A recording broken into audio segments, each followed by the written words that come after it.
clinical psychologist from Indonesia. I've been working for 7 years with experiences in handling anxiety, depression, and various psychological problems. So now we talk about the impact of stress to our body. When we perceive a threat, fear, demand, or pressure, our central nervous system or CNS is in charge of our response. The hypothalamus, a small region of the brain, gets the message from CNS and releases the stress hormones, which is adrenaline and cortisol. These stress hormones lift up our heartbeat and send blood rushing to the areas that need it most in emergency, such as our muscle, heart, and other important organs. Our liver also produces extra blood sugar or glucose to give us a boost of energy.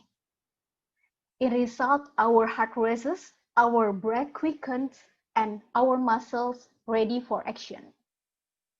These physical changes increase our strength and stamina, speed up our reaction time, and enhance our focus, preparing us to either fight or flee. Normally, after the fear or stressor is gone, the hypothalamus should tell all systems to go back to normal. But if the CNS fails to return to normal, or we tend to get stressed out constantly or frequently, or the stressor doesn't go away, our body may exist in a heightened state most of the time.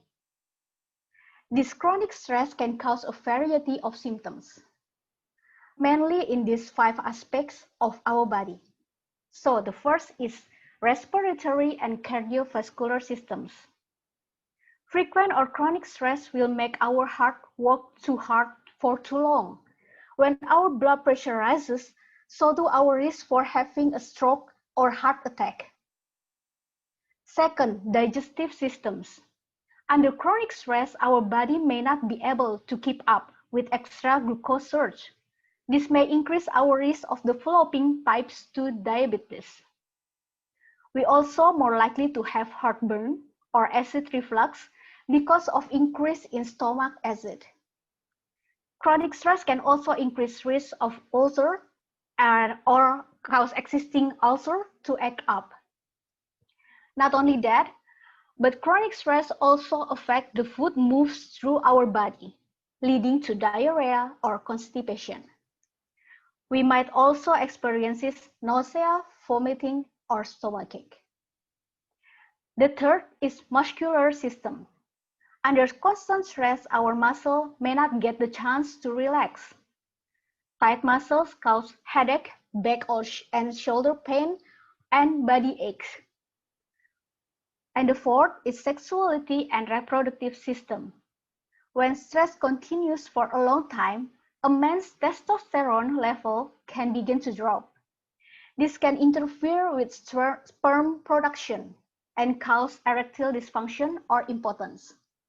Chronic stress may also increase risk of infection for male reproductive organs like the prostate and testes.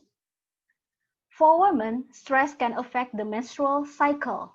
It can lead to irregular, heavier, or more painful periods. It can also magnify the physical symptoms of menopause. So, last but not the least is immune system. Under chronic stress, stress hormone will weaken our immune system and reduce our body response to foreign invaders. It makes people more susceptible to viral illnesses like the flu and the common cold, as well as other infections. It can also increase the time it takes us to recover from illness and injury. And there are much more other symptoms like eczema, skin problem, weight problem, sleep problems, thinking and memory problems, and also it can lead to depression and anxiety. So that's what stress does to our body.